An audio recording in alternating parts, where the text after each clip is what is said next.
20 ஆண்டுகளுக்கு பின்னர் திண்டுக்கல் ரயிலடி சித்தி விநாயகர் திருக்கோவிலில் மகா கும்பாபிஷேக விழா நடைபெற்றது.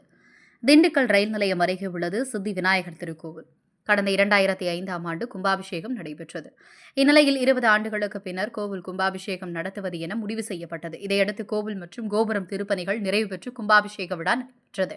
விழாவை முன்னிட்டு கடந்த 14ஆம் தேதி முதல் கால பூஜையாக விக்னேஸ்வர பூஜை, கணபதி ஹோமம், நவகிரக ஹோமம், தனபூஜை, வாஸ்து சாந்தி, ரக்ஷாபந்தனம், 4ஆம் கால பூஜையாக பூர்ணாகுதியுடன் சிவாச்சாரியார்களால் வேள்வி பூஜை நடைபெற்றது. தொடர்ந்து கடம்புறப்பாடு கோவில் முழுவதும் வலம் வந்து கோபுர கலசங்களில் சென்றடைந்தது. பின்னர் புனித நீர் ஊற்றி மகா கும்பாபிஷேகம் நடைபெற்றது. தொடர்ந்து ஸ்ரீ சித்தி விநாயகர் பரிவார தெய்வங்களான ஸ்ரீ கைலாசநாதர், ஸ்ரீ ஆனந்தவள்ளி, ஸ்ரீ தட்சிணாமூர்த்தி, ஸ்ரீ துர்கை, ஸ்ரீ ஆஞ்சநேயர், ஸ்ரீ தண்டாயுதபாணி, ஸ்ரீ சுப்பிரமணியர், நவகிரகம் மற்றும் ஸ்ரீ பைரவர் ஆகிய சுவாமிகளுக்கு கும்பாபிஷேகம் நடைபெற்றது. அதனைத் தொடர்ந்து தீபாராதனை காண்பிக்கப்பட்டது. திண்டுக்கல், மதுரை, கோயம்புத்தூர் உள்ளிட்ட பல்வேறு பகுதியிலிருந்து பல்லாயிரக்கணக்கான பக்தர்கள் கோவிலில் சாமி தரிசனம் செய்தனர். இதனைத் தொடர்ந்து பக்தர்கள் அனைவருக்கும் அன்னதானம் வழங்கப்பட்டது.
சொன்னீங்களா